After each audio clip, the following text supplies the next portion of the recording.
J'ai entendu le cri d'une armée qui se prépare. Et pendant que j'étais en train d'entendre le cri et que j'étais en train de prier par rapport à ça, je disais, Seigneur, réveille ton peuple.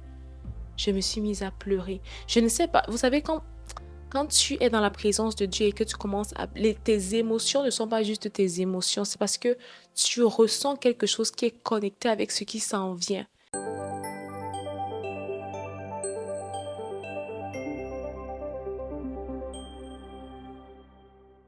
Alors bonjour à toi qui me regarde, j'ai un message très important à partager avec vous aujourd'hui.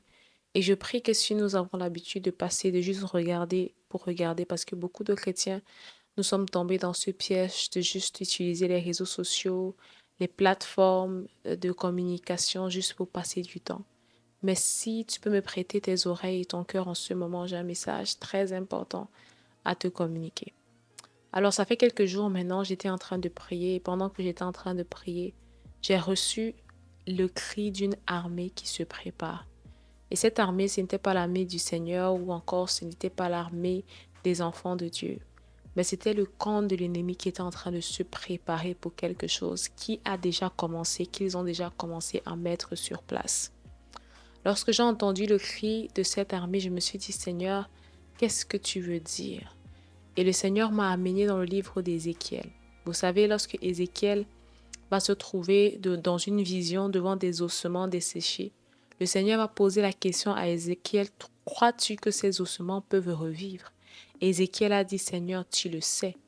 Et puis le Seigneur a commencé à dire à Ézéchiel, prophétise sur ces ossements. Et Ézéchiel a commencé à prophétiser. Et quand Ézéchiel a commencé à prophétiser, la chair, la Bible dit que la chair a commencé à se joindre aux os et c'est devenu un corps. Et ils étaient nombreux comme une armée. Mais jusque-là, il n'y avait pas de vie dans cette armée.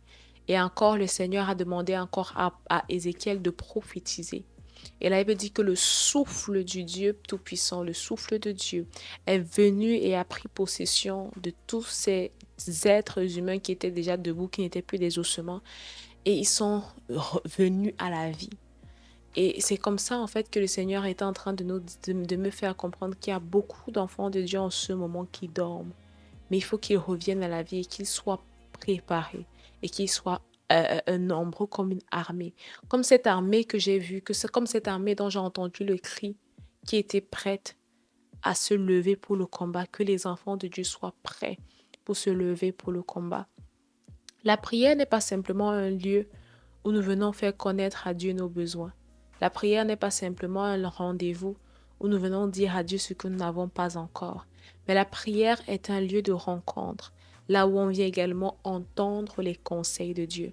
Regardez ce qui se passe avec l'histoire de Lot, de Sodome et Gomorrhe et d'Abraham. La Bible dit que le Seigneur va venir vers Abraham, il va lui dire, cacherai-je ce que je m'apprête à faire à mon serviteur, à mon ami Abraham? Et le Seigneur va révéler ses plans à Abraham. Il va dire que les cris sont montés jusqu'à moi depuis Sodome et Gomorrhe. Et j'ai envoyé mes saints anges pour voir si ce pourquoi on les accusait est vrai. Vous pouvez me dire, ah oui, c'est vrai, Dieu a promis qu'après Sodome et Gomorrhe, il ne détruirait plus la terre. Mais qu'est-ce que je veux par là dire ici? C'est que Dieu avait fait connaître ses plans, ou alors avait fait connaître ce qui allait arriver à Sodome et Gomorrhe à Abraham. Mais on peut croire que Lot était aussi un enfant de Dieu. Si on devait le comparer aujourd'hui à plusieurs d'entre nous, on aurait dit que Lot était aussi un enfant de Dieu. Comment ça se fait qu'au milieu de Sodome et Gomorrhe, Dieu ne s'est pas adressé à Lot qui était censé être juste? Comment ça se fait qu'il est allé s'adresser à Abraham qui n'était même pas à Sodome et Gomorrhe? Et ce qui se passe avec l'Église, c'est que Dieu parle à son peuple, il parle à son épouse. Il nous parle afin de pouvoir arrêter certaines choses, afin de pouvoir intercéder, afin de se tenir à la brèche, afin d'être prêt pour le combat. Mais au lieu d'être concentré et connecté à la voix de Dieu par rapport à ça, comme Abraham l'a fait et commençait à intercéder, nous sommes dans la distraction. Et c'est le cas de Lot. Lot est dans une distraction telle que il ne sait même pas que la ville dans laquelle il est s'apprête à être détruite. Et lorsqu'après que Abraham ait intercédé, il est allé voir Lot, l'ange de l'Éternel est allé voir Lot, pardon, pour prévenir Lot qu'il fallait quitter la ville et que la ville allait être détruite.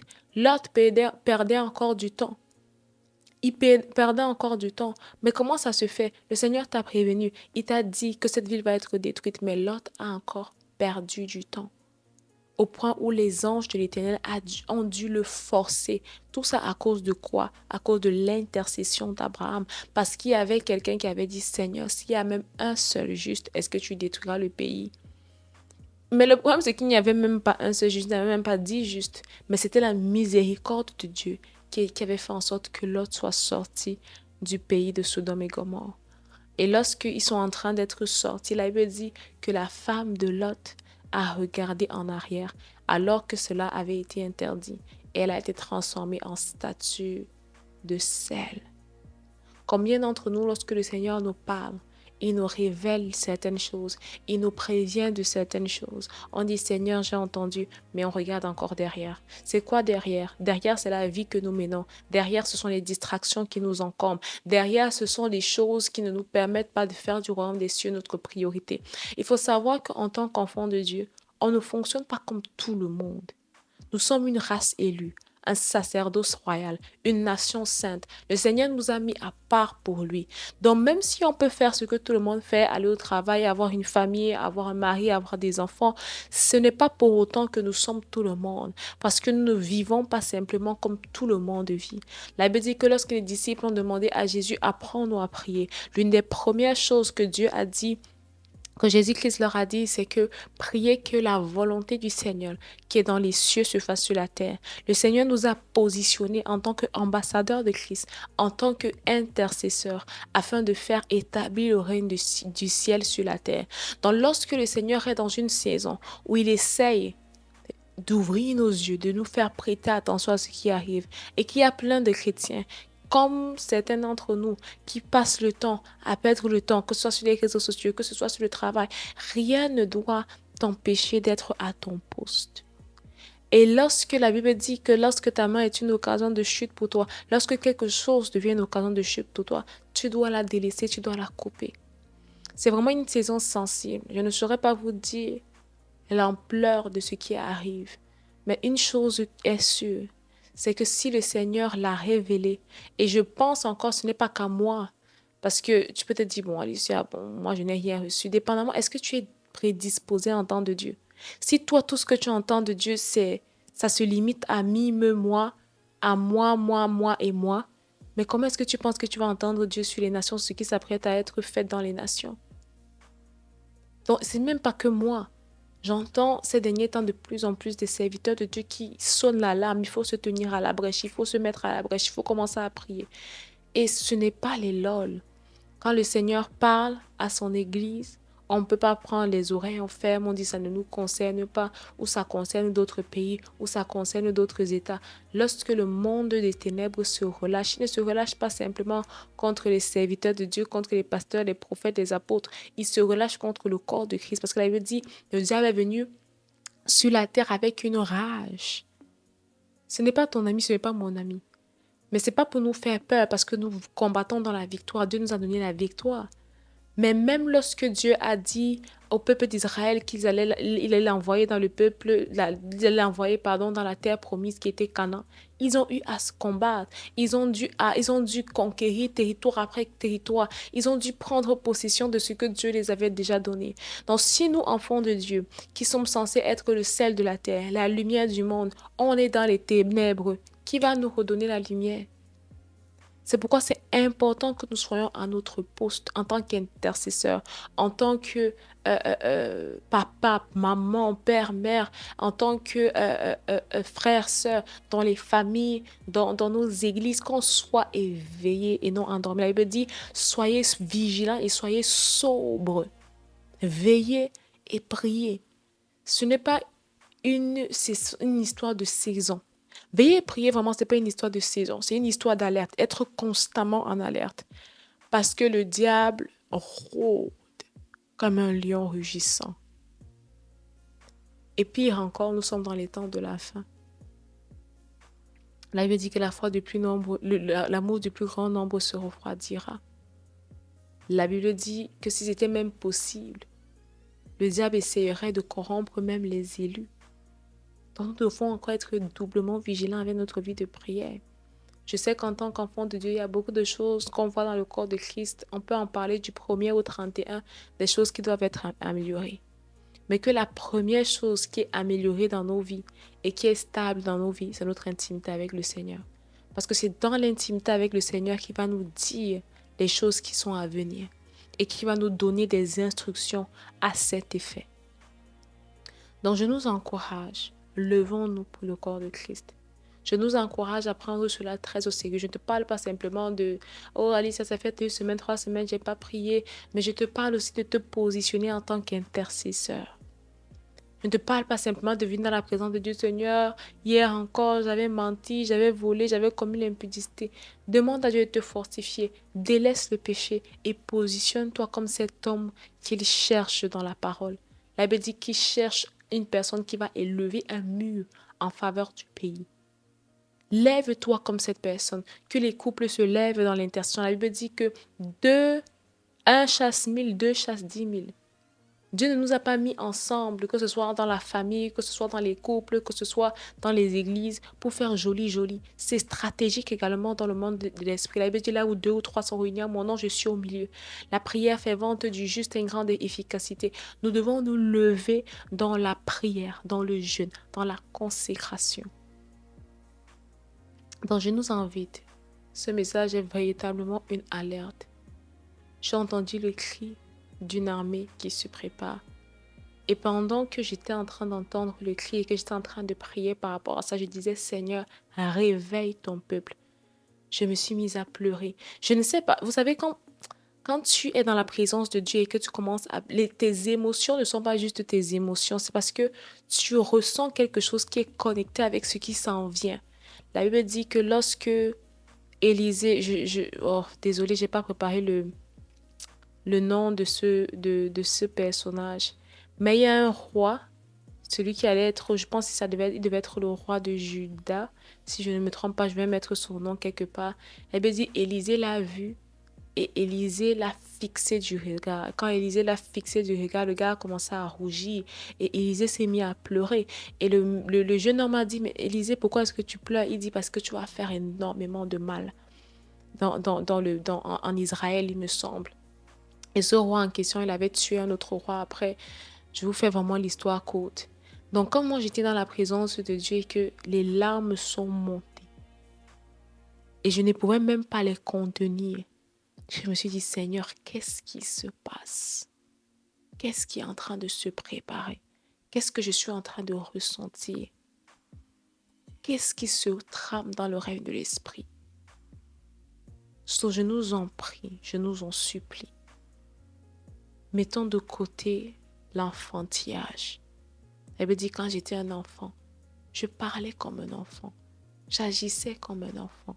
Est-ce qu'on peut commencer à grandir? La Bible dit, vous ne devrez plus être au lait, vous devriez être au niveau de la nourriture solide. Mais on doit encore vous rappeler les rudiments de la parole. Est-ce qu'on peut grandir? La Bible dit que la création attend avec ardent désir la révélation des fils. Et les fils veulent dire la maturité. Les fils veut dire une certaine maturité, une croissance. Ça veut dire que Dieu a tant aimé le monde. Il n'a pas donné un bébé. Il n'a pas donné Jésus le bébé. Mais qu'il a envoyé son fils. Le jour où Christ a été baptisé, la Bible dit, voici mon fils bien-aimé, en qui j'ai mis toute mon affection. Faites ce qu'il vous dira. Écoutez-le, s'il me semble bien. Donc il est temps pour nous de grandir. Ok? Ne regardons pas simplement les vidéos qui tournent autour de nos intérêts. Est-ce que les intérêts du Père sont les intérêts? Et en réalité, quand on parle des intérêts du Père, on parle de tes intérêts. Parce que c'est à ton avantage. Dieu au ciel, il n'a pas besoin de plus que quoi que ce soit. Il règne. Les anges le louent, les 24 vieillards disent Saint, Saint, Saint est l'Éternel, jour et nuit. C'est nous qui avons besoin de lui, c'est nous qui avons besoin de sa faveur, c'est nous qui avons besoin de cette intercession, c'est nous qui avons besoin qu'il impose encore ses décrets et sa volonté sur la terre. Donc ne soyons pas égoïstes, ne soyons pas simplement distraits. Ces jours, je ne sais pas, je sens une forte présence de Dieu. Et parfois, je ne comprends pas, je me dis, Saint-Esprit, qu'est-ce qui se passe? Il y a quelque chose qui se passe dans le règne de l'Esprit. Je nous invite, prends un temps, un long temps de jeûne, un long temps de prière. Dis-toi, ok, peut-être que chaque vendredi, je serai en veillée de minuit à 3 heures du matin, mais soyons positionnés, faisons quelque chose, ne soyons pas dans la distraction parce que quelque chose se prépare. Et vous savez que le diable joue sur l'ignorance des enfants de Dieu. Et plus nous sommes ignorants, plus nous subissons. Il est temps que tu ouvres tes yeux spirituels, que tu ne te limites pas simplement à ce qui t'entoure, mais que tu ailles chercher dans le lieu secret. Seigneur, qu'est-ce que tu dis en ce temps, en cette saison? Saint-Esprit de Dieu, révèle-moi ce qui est dans le cœur du Père. La Bible dit, il ne parlera pas de lui-même, mais il dira ce qu'il aura entendu et glorifiera Jésus. C'est lui qui sonde le cœur du Père. C'est ma prière pour nous. Et je vais terminer par là. Seigneur Dieu Tout-Puissant, je te bénis, je te rends grâce pour mon frère et ma soeur qui me regardent en ce moment. Seigneur, je crois que cette alarme que tu as commencé à sonner dans le corps de Christ est réelle. Et je prie, Seigneur, que tes enfants partout dans le monde puissent l'entendre. Je prie, Seigneur, qu'une rage dans nos esprits puisse être élevée et que nous puissions nous tenir à la brèche. Seigneur, je prie contre toute forme de distraction qui sont entrées dans l'église, qui sont entrées dans nos vies, dans nos intimités, qui nous empêchent de te chercher. Je prie que cela soit brisé. Seigneur, je prie pour mon frère et ma sœur, qu'elle se lève encore comme tu as dit à Ézéchiel de prophétiser. Seigneur, je viens prophétiser sur ces ossements déchaussés et je viens déclarer la vie. Merci Seigneur Dieu Tout-Puissant, parce que nous n'allons pas endurcir nos cœurs. Nous n'allons pas endurcir nos cœurs, mais nous allons prendre cette parole au sérieux et nous allons nous positionner stratégiquement, spirituellement, afin de faire établir ton agenda sur la terre. Je te dis merci, je te rends grâce. Au nom puissant de Jésus, j'ai ainsi prié. Amen. Que Dieu te bénisse, que Dieu te garde, que Dieu te réveille et que au travers de ton réveil, une autre personne également soit réveillée et qu'on puisse faire l'œuvre à laquelle notre Père nous appelle quotidiennement. Au nom puissant de Jésus-Christ, j'ai ainsi prié. Amen.